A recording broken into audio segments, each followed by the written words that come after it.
everything you need to flush your brakes, because this bike's never had it done, so I'm doing the brakes. The clutch should be flushed because we took the Recluse out of this bike for another bike, so this has a brand new clutch and slave on it. So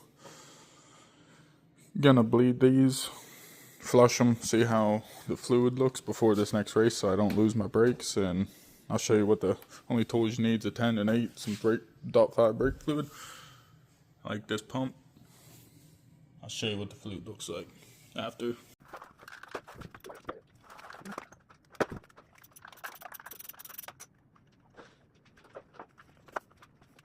Alright, so the best way to do this real quick before I start is I like to get the cap off and compress your piston all the way in so all the fluid comes back up to here. And then I'll use my sucker and we'll suck as much out of there as we can without introducing air into the bottom. I'll show you how that looks up here, but you just want to compress your piston and get all that out of there. And then I'm going to bleed it with that out so there's less fluid that goes through the system.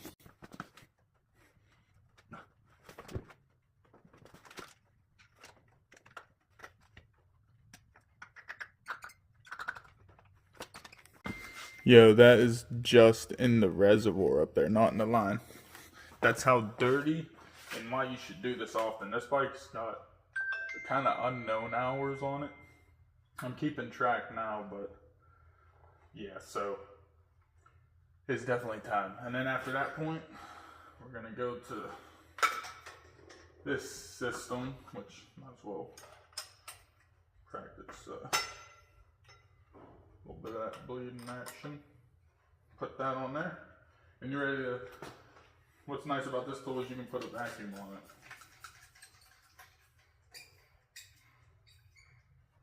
This hose is real loose on there. I'm about to find a better attachment here.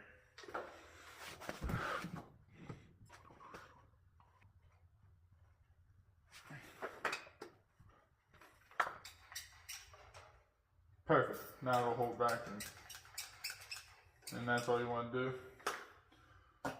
Don't forget to top this off. You got to keep an eye on this the whole time. Make sure you don't suck air, and just take it slow. And I'm going to do this till it comes out clean. Get a nice little suction going.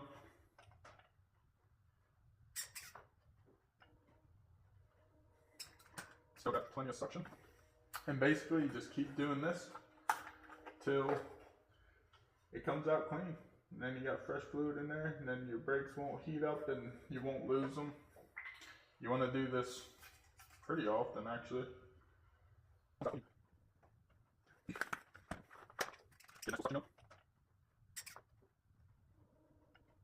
And then, see, look at that fluid coming out of there. That's garbage. And I know someone's going to ask me how often I do this. I do this every 35 to 40 hours. If your brakes start seeping, well, now that was on my Husky. I don't know if this is going to be a different, since there's rubber lines. Maybe they'll degrade faster. I don't know. I do plan on putting braided lines on this bike because the brakes kind of suck compared to the Husky, and that's one thing I liked about that bike over this bike is the brakes. Which it's got a Brembo front, but it don't have a braided front line, where my Husky came with stock braided lines. So gonna upgrade that, but I'd say you're safe about every 35 to 40 hours, because when I was racing last year, I let it go to about 60 and I lost my clutch at the race, which your clutch kind of goes through a lot. Your rear and your clutch seem to be always the worst. So I'd go with every 35 to 40 hours. This is the whole process. It's that simple. This tool, I think, was 50 bucks. Get yourself some 5.1. You gotta find out what this stuff takes. Actually, this is an instant. I don't know if this takes 5.1, nor do I care. Fill it right up to the top. It's that simple. And there she goes. Give you a quick close up. See, we got vacuum. What I'm gonna do is open it.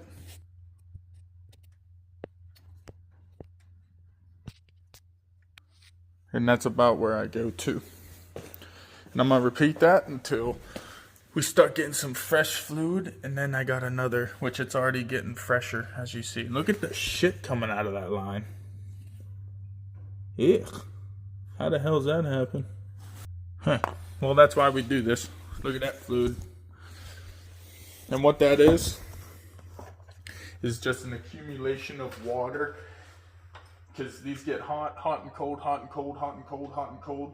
That causes condensation inside your brake fluid. And then as that happens, it breaks down your brake fluid and starts turning into garbage. So you want to do this. Very important. I'm not kidding.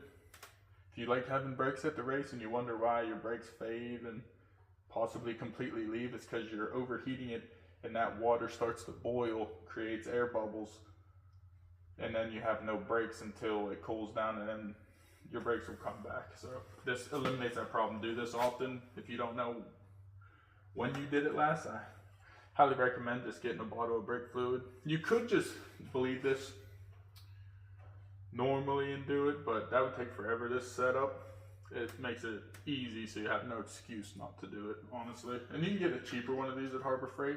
Don't buy it. Buy the better one. I went through the other one very, very fast.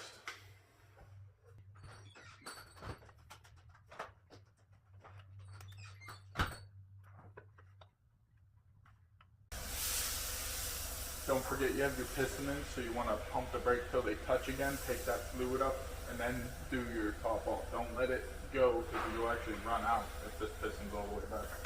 Stick this back in.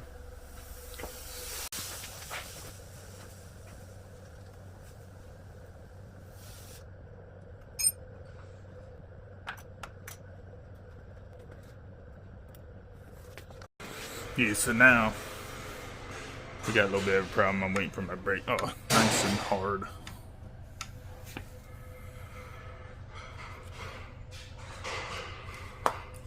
Doesn't take much.